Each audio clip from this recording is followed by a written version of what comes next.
American people are asking, how does it happen that we can spend trillions of dollars fighting a war in Iraq that we never should have gotten in the first place?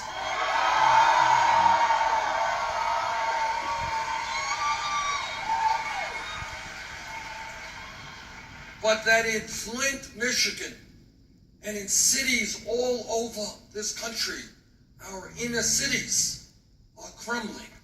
Unemployment off the charts. Healthcare system not accessible. Kids dropping out of high school. Too many being arrested and sent to jail. How come we can rebuild the infrastructure of Iraq and Afghanistan, but we cannot rebuild our own crumbling infrastructure?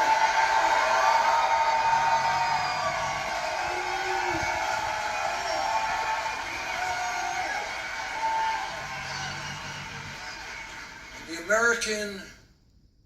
American people are asking, as they assemble all over this country, why can we not end a campaign finance system which is corrupt and which is undermining American democracy? Amen.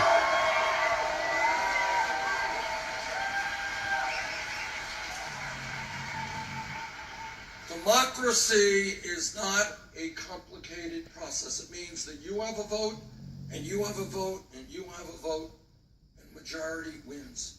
What democracy is not about is billionaires buying elections.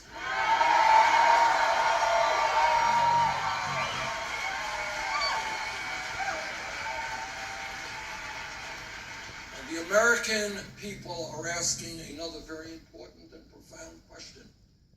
And that question is, how does it happen in the wealthiest nation in the history of the world that we have more people in jail than any other country on earth? Amen.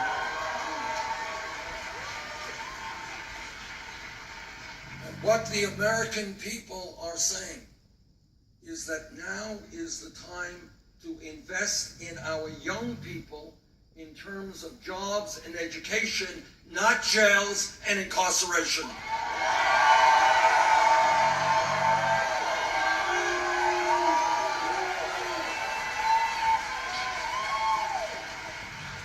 And some of you have recently heard about the discovery and the revelations about the tax dodging that is taking place in Panama, which is one of the reasons that I oppose the free trade agreement with Panama.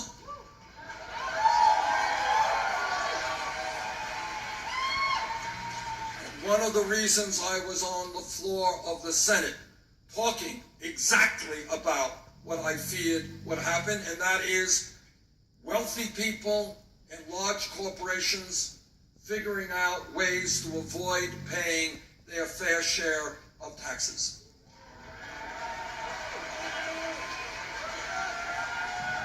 And what the American people are asking is, at a time of massive income and wealth inequality, how does it happen that you have large, profitable, multinational corporations who in a given year pay zero, not a penny, in federal income taxes?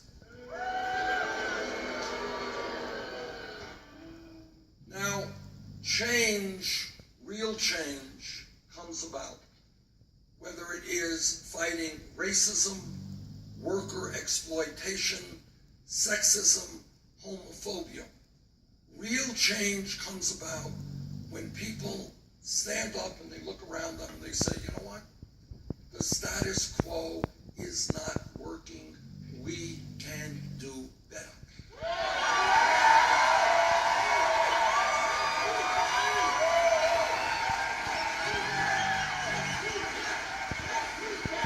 And let me give you many examples, but let me give you the most contemporary example of what happens when people stand up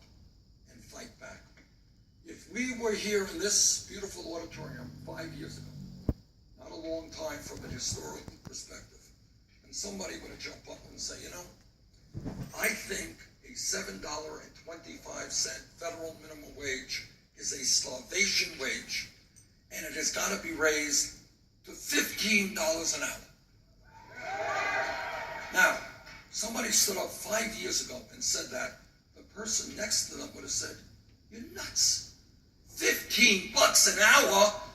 You want to more than double the minimum wage? You're crazy. Maybe we get up to $8, $9 an hour, but 15 bucks an hour, you're dreaming too big. Sound familiar? You are unrealistic. It can't be done. Think smaller. But then what happened is fast food workers, people working at McDonald's, people working at Burger King, people working at Wendy's, they went out on strike. And I was very proud to join with those workers in Washington.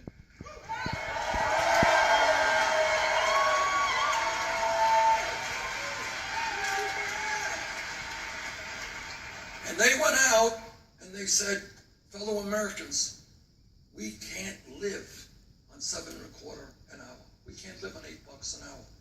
You got to raise the minimum wage to 15 bucks an hour. And they fought and they fought. And then suddenly a few years ago, Seattle, Washington, 15 bucks an hour.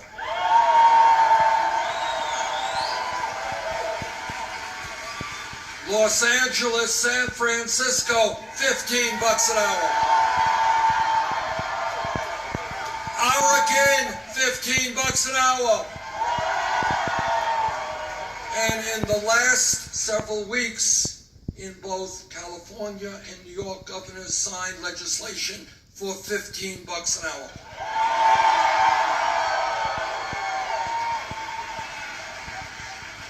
What is my point? My point is that yes, we can change the status quo when we think big and when we have a vision.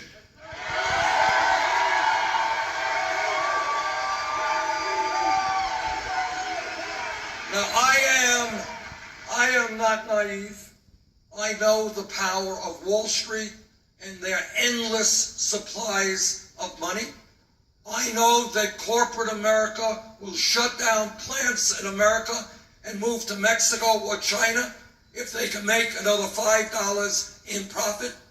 I know that billionaires are funding candidates whose job it is to represent the wealthy and the powerful. I know about the corporate media that will give us all of the information we need except what is most important for working families.